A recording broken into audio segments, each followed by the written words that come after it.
Hello everyone, welcome to another episode of Anniverse by Animal Like You. My name is Tabitha, I am your host for today, and today we have a special guest. Introduce yourself, our special guest. Okay, hi everyone, my name is Ben. I'm the volunteer coordinator with Greenpeace Africa, and I'm glad to be in this podcast for today's session, and I believe we are going to be enjoyable discussion. Nice. It's nice to have you, Ben. Okay, so today we will be speaking about global warming and wildlife and how climate change is affecting our animal lives today. So, Ben, what do you understand by the term climate change and global warming? Sorry for that. Global warming and climate change. These are two terms that they relate to each other, and one precedes the other. Some people make a mistake of using them interchangeably, and which is not the correct way to do so because they're not the same thing. So to start with, global warming is whereby basically is about of the high level or heating of the world temperatures to a very high levels compared to the natural level where it should reach. And this is out of the kind of lifestyle that we human being have put themselves into over the 5 decade or 6 decade. Then it leads to climate change.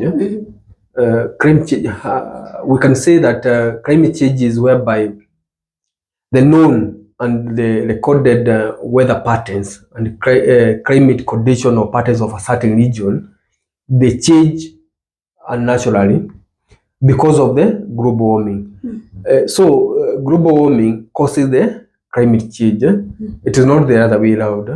And once it changes, it means it either to some region it becomes too hot, other region it becomes too cold. Yeah, as compared to the natural way of the natural system they are. And how would you say climate change is affecting animals in Kenya today, our wildlife, our biodiversity as a whole? How is it being affected by climate change? Yeah, do those people who are in environmental sector or who are interested with wildlife and different ecosystem or environmental, in those in environmental sector, they understand and they know that there is a lot of changes to the way our animals, especially migration. That's where it is most visible. Yeah. The migration, the behavior of the wildlife could not be very visible, maybe only to the people who do researches. But what is common to common citizen is the migration patterns and the level of the population. First, we say that they suffer from forced migration. You see, each and every animal, they have their natural habitat, which they have been living for years.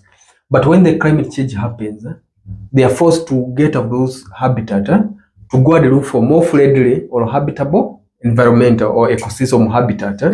So, for example, let us use the Mara and the Serengeti.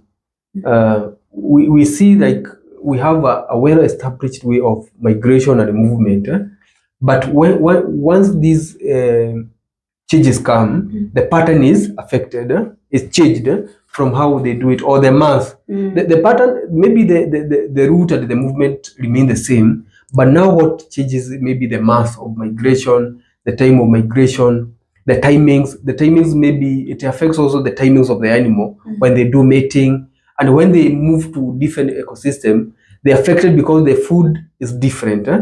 Then it affects even the way you see these animals have their own kingdoms, and when they move from their kingdom or their habitat, they get interrupted. Another thing is about the indirect effect of the water, the availability of the food, and that's why we see like some parks or the conservancies, they suffer from famine and the drought.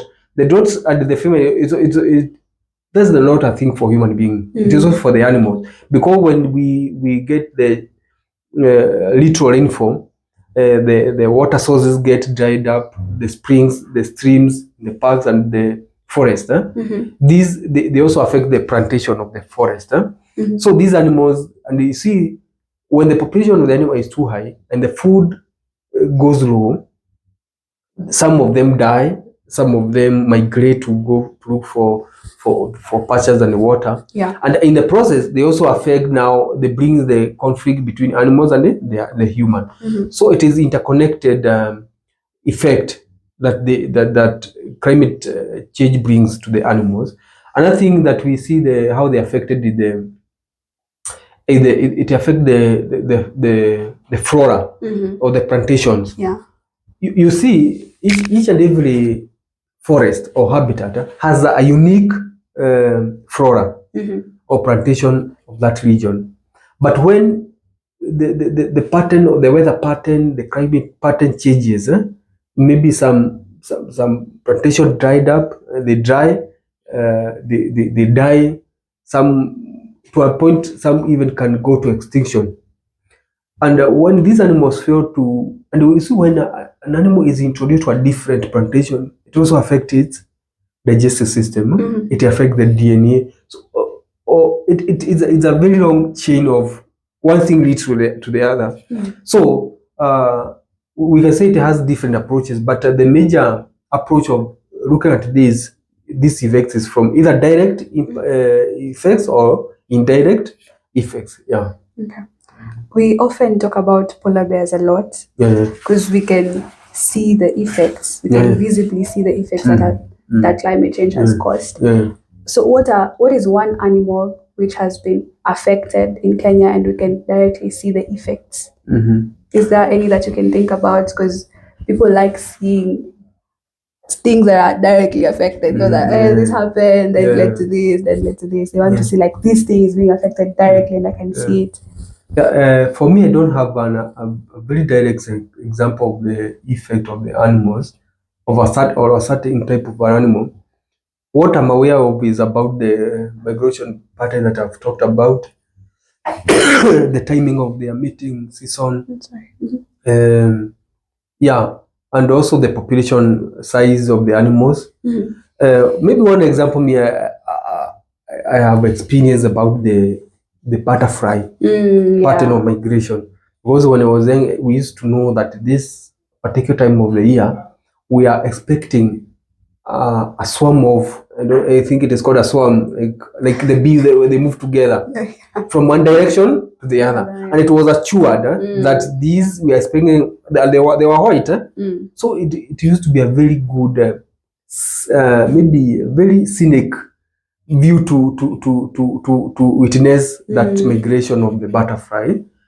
Yeah, that one I'm 100% sure I have witnessed, which doesn't happen because the weather pattern have changed. Right now, it's even hard to spot the white butterfly. Yeah, very difficult to see, and even if you see butterfly, very few. Like if you can imagine, when did you see a butterfly in this town, in this city? You cannot imagine. You cannot even remember. Yes. Even when we have plantation, like here, I've never seen one. Yeah, so that's a very good example that these things are happening and it is reality which is happening. Yeah, but for me, like to see a direct change of an animal, why? One of the reasons is because we are at a very good advantage because we are along the equator. We are in the center of the earth, but the people in the northern pole and the southern pole, they see the changes because they are far away from the equator. Because even for them the weather, it changes drastically. When it is cold, it becomes too cold. When it is hot, it becomes too hot. Yeah. That's nice. Yeah. And we have been experiencing a lot of human-wildlife conflict, especially with baboons. I think baboons are the ones that traumatize people a lot. Because houses, because farmlands, even elephants, even lions and buffaloes. Leopards. They go and attack the cattle for people. So, do you think this has something to do with the changing of weather patterns? Yeah. And if so, what can be done to avoid such things from happening? Yeah. Before I go to that, I can give an example. For me, I've witnessed that wildlife and human conflict, because my rural area, we border the Mount Kenya forest, and since I was young, there from time to not often, but we could have strayed elephant and the buffaloes. Yeah, they come to the side where to the human settlement side, to the farms, and apart from the fencing of the forest, sometimes it is affected by the drought, because the changes which are happening, they come to look for, let's say, the green pastures, where they can have the food and the water. Yeah. Have you ever seen species that should not be in that ecosystem turn up in that ecosystem because of climate change in your own personal experience? You spoke of butterflies. Like, is there any other, not even like you personally saying it, but do you know any creature that has turned up into that ecosystem and become a problem to the entire ecosystem? Yeah.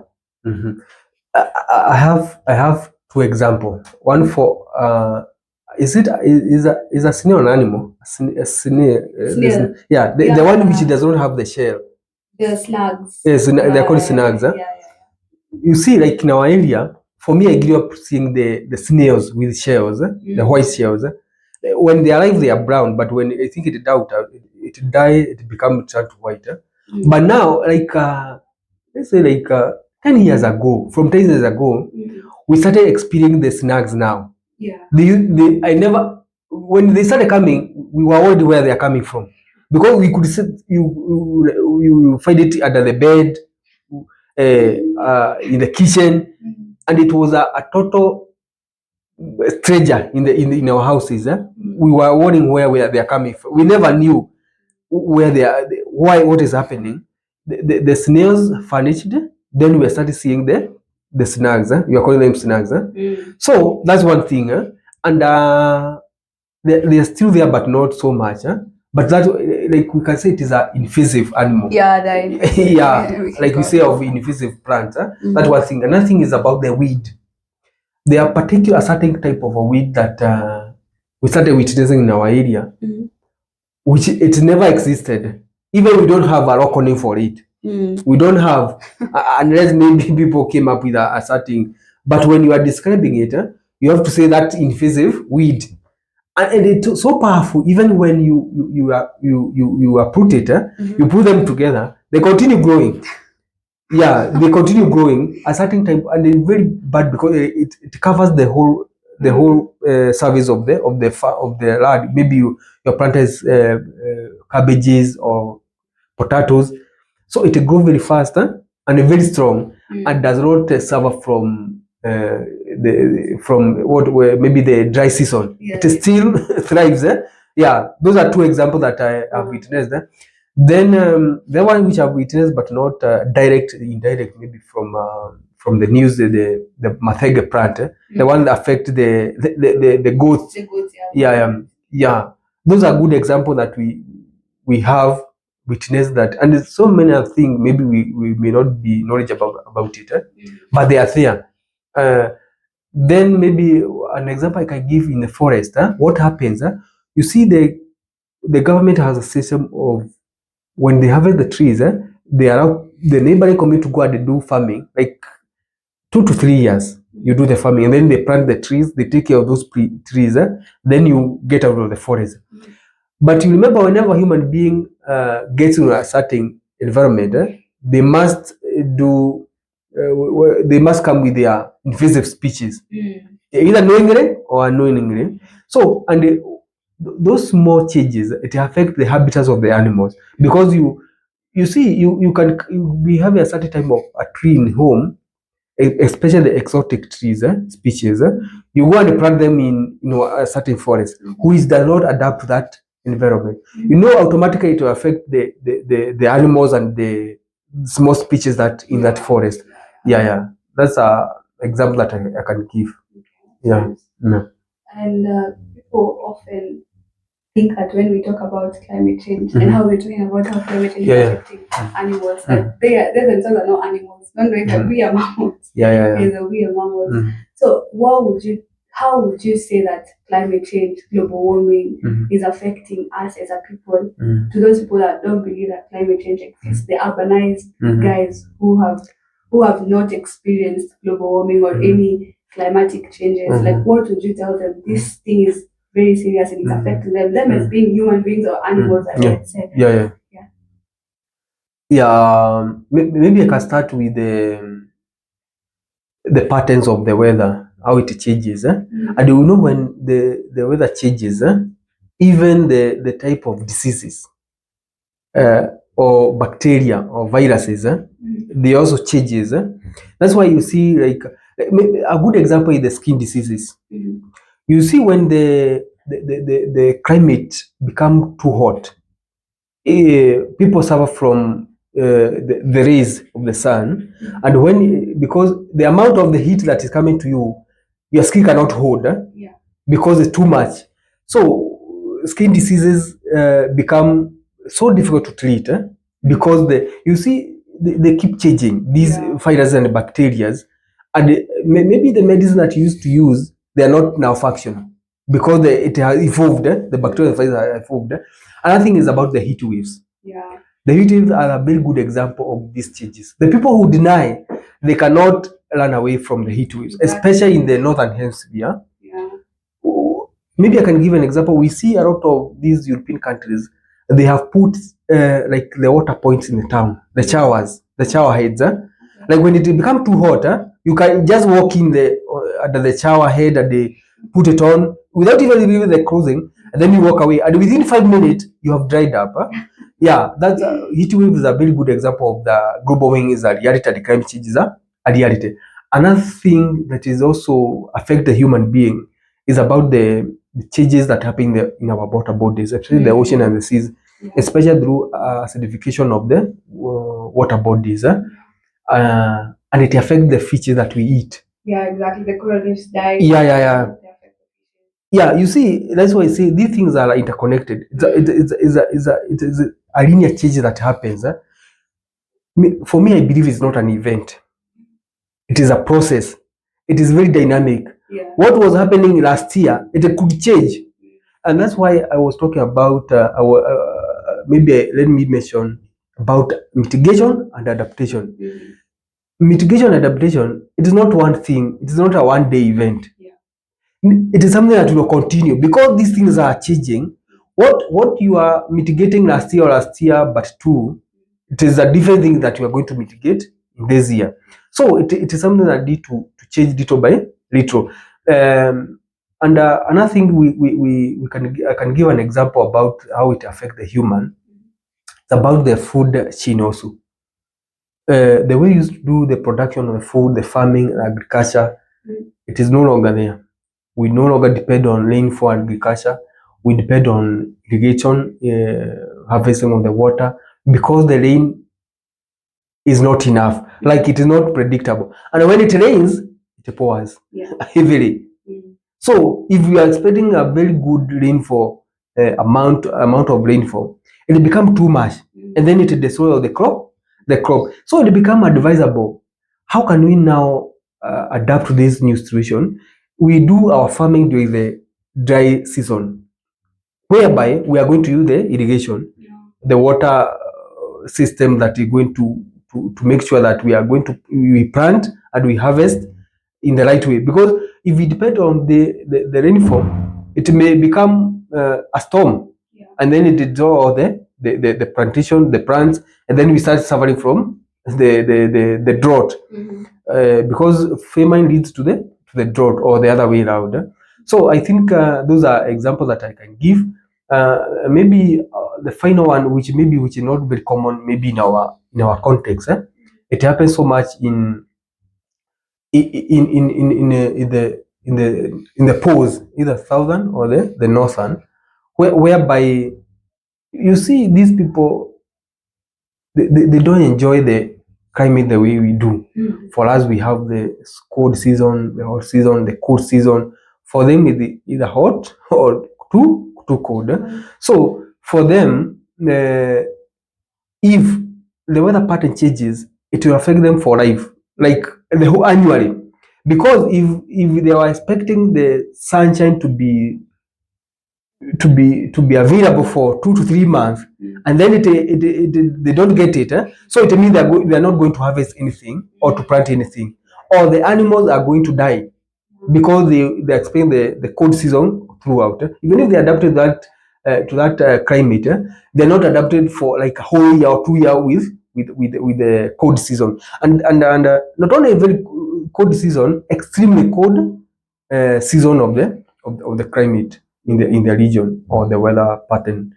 Yeah. For me, I believe that it is drastically in those northern the southern hemisphere more than tropical areas and the equatorial regions. Okay. Yeah. So as we conclude, could you give mitigation measures that individuals could carry out to reduce the effects of climate change? Yeah, I think not only the individuals, even the state and the non-state actors, they have a role to play. For us, an individual, like what you are doing is one of the way of taking initiative, educating the people about the reality. Because we start with knowledge before we do to practical things. So the first thing as an individual, you need to, when you know something, kindly educate other people that 1, 2, 3 is happening. Our climate is changing, and this is how it is changing. Because you can only teach people from their context. Just take them back. Let them remember how they used to see the environment or the weather pattern and how it is achieved. From that point, they can now connect. Before you take them now to the deeper sense of it or the deeper knowledge about it. Yeah. So as an individual, the first thing is to educate other people to raise awareness about the global warming, the challenges, the effects, and then now we go to the non-state actors like the NGO, the civil society, or the foundation. All those people, they have a role to play because they have a lot of resources. They can reach more people at a go. Though they are not so much powerful like the state, they have a big role to play.